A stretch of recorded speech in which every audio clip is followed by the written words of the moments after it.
team owner Dale Coyne and also driver Pietro Fittipaldi. Pietro, we know that you wish you were here under different circumstances, but first of all, how are you feeling and how does it feel to be around in the environment of the Indianapolis 500? Yeah, I'm a lot better. I got here on Friday, and I've been working with all the IndyCar doctors. You know, Dr. Tremmel has been helping me a lot, and it's good to be in the racing environment because it keeps me active. And you know, they got me training every single day, doing physical therapy and everything. So, and also to be close to the team. A lot of drivers came by the motorhome to come and talk to me and see how everything's going. So that's really cool, and it's good to be in this environment. Obviously, I would like to be in different circumstances. I like to be racing, but it is what it is, and we're working hard to get back racing soon. But still completely part of the team. You just mentioned it. You're still living here at the Speedway in your motorhome, so you couldn't get much closer. No, I couldn't really get much closer than that. You know, we decided, you know, with all the doctors to stay, you know, at the track at the motorhome because all the, you know, Dr. Tremmel is at the medical center here every day with all the nurses there. You know, Denise, who's also works at the IndyCar, they've been helping me out a lot. And all the, you know, I've been training at Pit Fit, you know, doing the physical therapy here. And then at the same time, trying to stay up to speed with the team. The team gave me a radio, so when I'm at the motorhome not doing anything, I'm just listening and trying to, you know, stay along with everything. Dale, when are you hoping to see this young man back in a race car? We're hoping, you know, initially you think a bone in 6 to 8 weeks. The right ankle is actually probably going to be a little longer for him than his left leg. He's putting weight on his left leg already. So realistically, he was scheduled. His original schedule was to do the GP, this race, in Texas, and then not come back till Mid-Ohio. So I think now the plan is we've moved some races around with Zach so that he'll do this race and probably Texas. But that frees the whole rest of the end of the season up so he can come back at Mid-Ohio and then be able to finish out the season. From the standpoint of having him here and having him around the team, how will that help when he does get back in the car if Mid-Ohio is what works out? He's a racer. He's a racer. This is the environment he lives in, and this is the people that support him. And you always learn. You know, you've got to be here to learn. And there's always every day there's something to learn, whether he's in the pits or just a radio away. Or people talking to him at night or in the morning. He's going to learn every day. So it's great to have him here. Pietro, we saw on social media, and you just mentioned that you've been working out at PitFit and at in other ways as much as you can. How has that working out been going? Do you feel strong and healthy? Yeah, you know, my upper body feels normal, feels very strong. That's what we're trying to keep. So when I get back in the race car, I'm, you know, really fit on the upper body. We're already, like today, we're already working on the lower body as well, doing a lot of like quad and hamstring stuff. And like Dale said, I'm already weight bearing on the left leg, which is quite early, but we've been, you know, the doctor's been pushing me quite hard, and we're already doing that here. And then getting the mobility back on the right ankle is going to be important, which we already are. And the plan is to be back at Mid-Ohio. Obviously, I would have loved to be racing at the 500 at the Indy Grand Prix. We ran well at the test here at the GP, so I was really looking forward to it. I thought we were going to have well, obviously the team had a very good car, and I knew that, you know, before coming here, I thought we were going to have a good weekend, but unfortunately the accident happened. But now it's fully focused on getting back recovered as soon as possible and get back to racing. Absolutely. Questions for the group? Yes.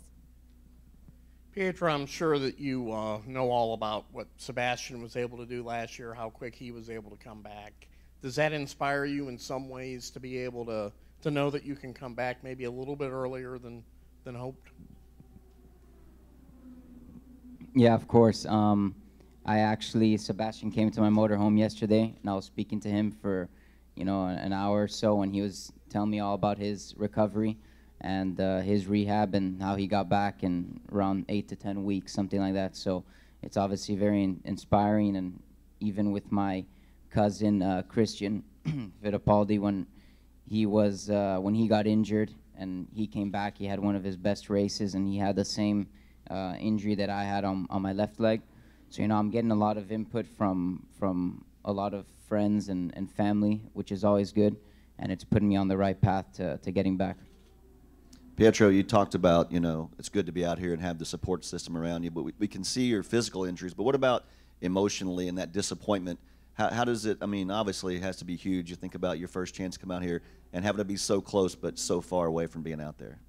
Yeah, of course. I'd love to be racing, but racing's like this, you know, things happen that sometimes are out of your control. We had an electrical issue. I lost power steering. I went straight in the wall in qualifying. But we all know the risks and dangers in outer racing. And it's like this. Now it's my other race. Now I'm focused on getting back as fast as possible, you know, and getting back to be able to do a good job. So, you know, I'm disappointed. I'm hurt that I'm not being able to race here in the 500. But it is what it is, and, you know, just toughen up and now get back as soon as possible. Pietro, hi. Obviously, we admire people like Alonso and yourself who like to do lots of different disciplines of racing. Obviously, this has cost you a big chance at the 500. Will that kind of like inhibit you from wanting to do so many different types of racing from now onwards? No, I think it depends. Obviously, I'm going to be focused on my IndyCar schedule. Doing those last 5 races are going to be very important. But, you know, I'm a racer. I always want to race as many things as possible and be competitive. I think in the WEC it was unfortunate because we were competitive in free practice 1, free practice 2. We're running 3rd, 4th behind the Toyotas. But, you know, let's see how this goes. But my focus is right now is to get back as soon as possible. Like the plan is already in a week to get back in a go-kart. So that's what we want to do, and then get back in Mid-Ohio. That's going to be my first race. Pietro, kind of to piggyback off that last question, you know, you've had one start in IndyCar on an oval, you've had testing, it was kind of a late arrival, but how has the community kind of welcomed you to the championship, and how much have you enjoyed racing here as opposed to some of those other series and countries? No, it's amazing. You know, the environment is it's great. You know, I think from all the drivers, it's a much closer community than what we're used to in Europe. You're very friendly. You know, obviously when you're racing on track, it's everyone for themselves. But when you're out, you know, especially how it is with the motorhomes, you know, I can't experience that now, but like usually you would have like barbecues and stuff outside with other drivers after a practice day, after a race day. And then obviously working with the team, since my first test at Sebring with the Dale Coyne team, the environment's been great with my engineer, Michael Cannon, and even from the other side, Craig Hampson as well. They're 2 very experienced engineers that I've been able to feed off and learn. And, you know, I was really confident that this year we're going to be able to show some really good results. It was unfortunate what happened, but we'll be back. Dale, obviously, we're hoping we're going to see Pietro back at Mid-Ohio, if not sooner. You've got Zach as a solution for some races. Are you going to be looking possibly to introduce a 3rd driver for some races where Zach might not be available? There's a possibility of that, but we're still working through the whole rest of the season, and there's a small possibility of that, though, yes. Any other questions? Yes, Bruce. Give me just a sec.